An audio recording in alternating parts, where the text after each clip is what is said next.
Or is the best time perhaps today? During a disaster, you may not be able to stay in touch with your family or friends as easily as you think. And it's not always as simple as using your cell phone. That's why now is the time to take action. Go to nyc.gov/readyny or call 311 and make your emergency plan today. Don't wait. Communicate. Brought to you by New York City Emergency Management and the Ad Council. And welcome back to Tower Talk Business Radio, powered by the Nassau Community College Foundation on the voice of Nassau Community College, 90.3 WHPC. I'm your host, Donyshia Boston-Hill, along with Ray Schwetz. And our guest today is Dan Ritchie, Regional Director for Dale Carnegie Training of Long Island. Thanks and welcome back, everyone. Now, Dan, why is the book from Dale Carnegie himself, written decades ago, How to Win Friends and Influence People, still a bestseller, and why is it still relevant in this day? Yeah. So it might help to just talk about how the book came about. That'd be great. He started a course in 1912, and he was having this tremendous impact. And he became very, very popular. In fact, he was the number one radio voice in his time as well. Hey. And the popularity opened up gates for him, opened up doors. And so he's doing this course for 20 years, and he says, okay, I need to write a book. He goes to New York Public Library, can't find a book. Goes through all of it, can't find a book that captures his course. And he writes a book. But before he writes it, he hires a researcher, and he goes out and does research himself. And he finds out what drives the most successful people in the world, the Edisons and the Fords of his time. And he found that out, and that's what went into How to Win Friends and Influence People. Not much has changed as far as success. Right? Those drivers, self-confidence, communication, leadership skills, controlling stress and worry, and human relation skills are more relevant today than they were back then. I think so. So you feel that those principles have evolved with technology? In about 5 years ago, we wrote a book, right? Dale Carnegie and Associates, called How to Win Friends and Influence People in the Digital Age. All right. It's so important. It's so important. And here's to answer your question, Ray. Yes. And I'll tell you why.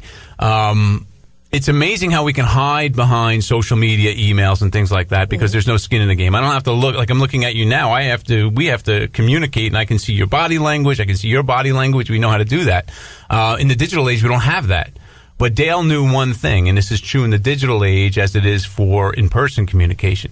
Every time you interact with somebody, it's an opportunity to leave them either better off with that interaction or worse off. There are no neutral interactions. And there are no neutral interactions in the digital format. So when you text, tweet, post, email somebody, you either leave that reader better off for reading it or worse off for reading it. Never neutral. And so those principles are the same exact principles that we have today.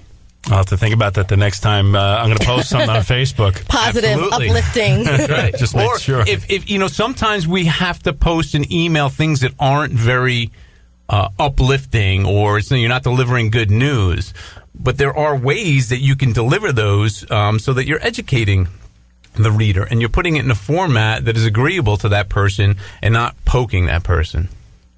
That makes a lot of sense, yeah.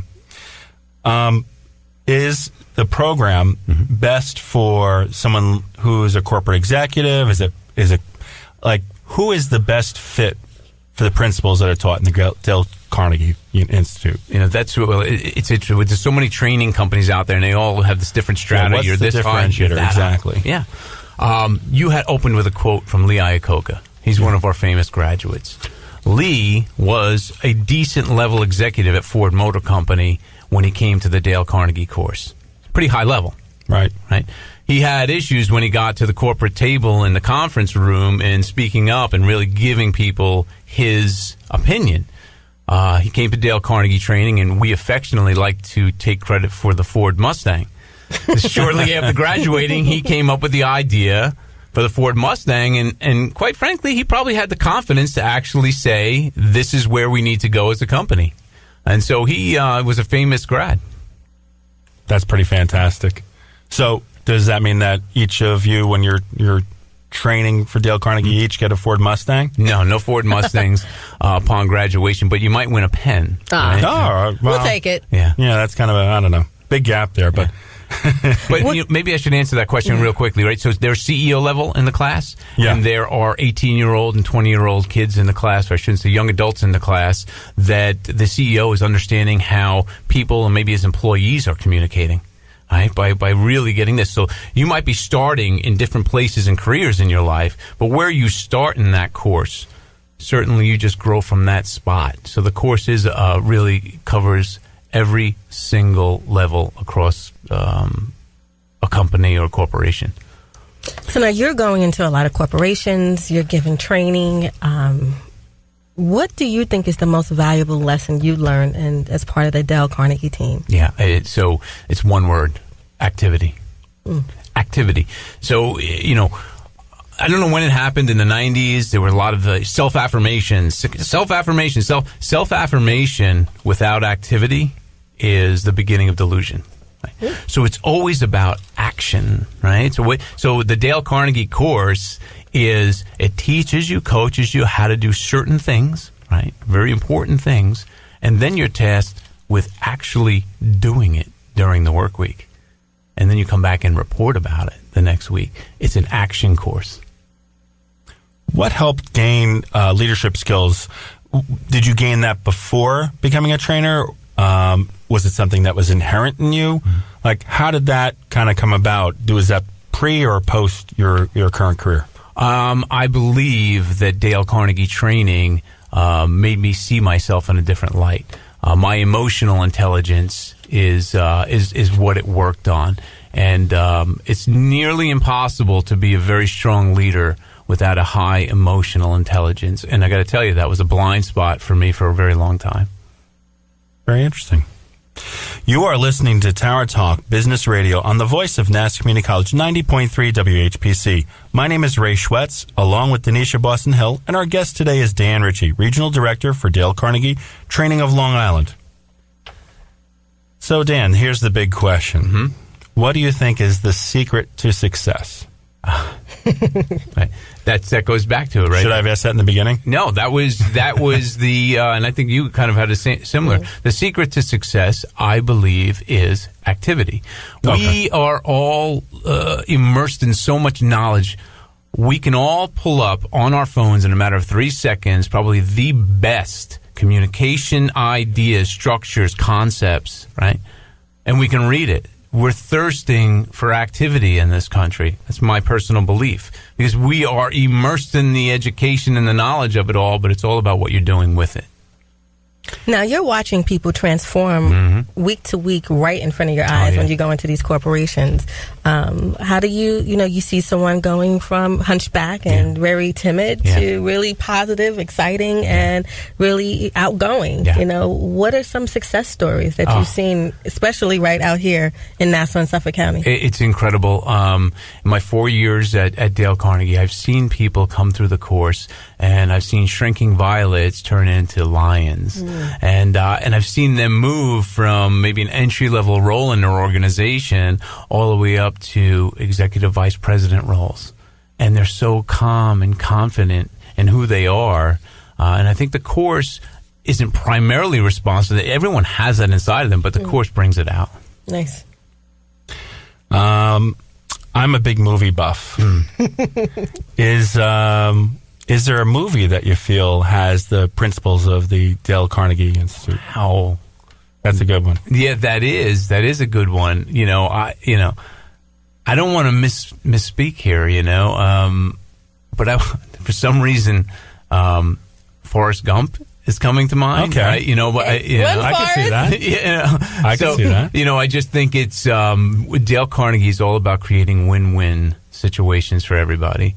And so, and it's never something that is used, even our sales training or any of it, in a manipulative way. It's always trying to create win-win situations.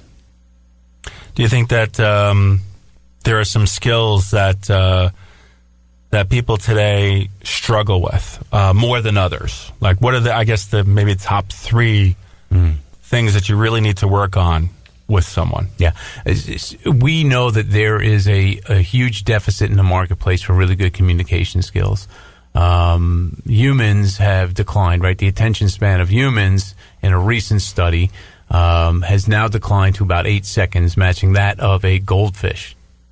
And so if you have the ability to engage somebody and really communicate on a high level, that's probably the number one skill set that you can have. Number two is the ability to speak in public, right? That's a soft skill. And for soft skills, that's the number one influencer for the amount of earnings that you can get, that you can achieve. We know that can impact your earnings tremendously if you can speak in groups. So who's on your Mount Rushmore of speakers? Good question. Yeah. So, if I had to think about it, the most influential speaker to me is someone by the name of Jim Rohn. And he was a motivational speaker really primarily in the 80s. And in fact, he was the person that inspired Tony Robbins. Oh, really? Yeah. Oh, I never knew that. Yeah, and I much prefer Jim to Tony Robbins. Not to say that Tony is just the styles I love. Mm-hmm. But on there also would be Winston Churchill, certainly Abraham Lincoln, and, of course, Dale Carnegie, right? Of course. Yeah. Of course. All right, so two last questions. One is, what parting thoughts would you like to leave our listeners today? And then how can we find out more about Dale Carnegie? Give us your website, number, and all that. Sure. I guess if I'm going to leave you with any parting wisdom is that we're all capable of things that we really can't realize. And if there is one phrase that captures that, is just decide what to be and go be it. Decide what to be and go be it. And to reach Dale Carnegie, you can go to www.dalecarnegie.com. Our headquarters and our training facility is located at 290 Motor Parkway, Hauppauge, New York. And the number for the training facility is area code 631-415-9383. We'd like to thank our guest, Dan Ritchie, Regional Director of Dale Carnegie Training of Long Island. Thanks for coming to the show today, Dan. Thank you. Appreciate it. I'd like to leave you with what I call DB's philosophy. So thank you, Dan, for coming today. As a leader, you set the mood and the tone for a room. When you're happy, others around you are happy and excited. Sure. When you're angry or down, they may be as well. Ensure that you set the mood in a positive light. Leave them in good spirits, whether it's dealing with a challenge or, looking at things because you have to make tough decisions. Let your actions inspire others and spread joy. DB, you always leave me in good spirits. We want to thank you for being with us. My name is Ray Schwetz, along with Donyshia Boston-Hill, your co-host and producers. The creative director of Tower Talk Business Radio is Rudy Breedy. This is an NCC Foundation Business Leaders Council production. Visit ncc.edu/WHPC for more information. Available as a podcast on iTunes, Android Podcasts, and Spreaker. This has been Tower Talk Business Radio, powered by the Nassau Community College Foundation, on the voice of Nassau Community College 90.3 WHPC. We'll talk with you next week.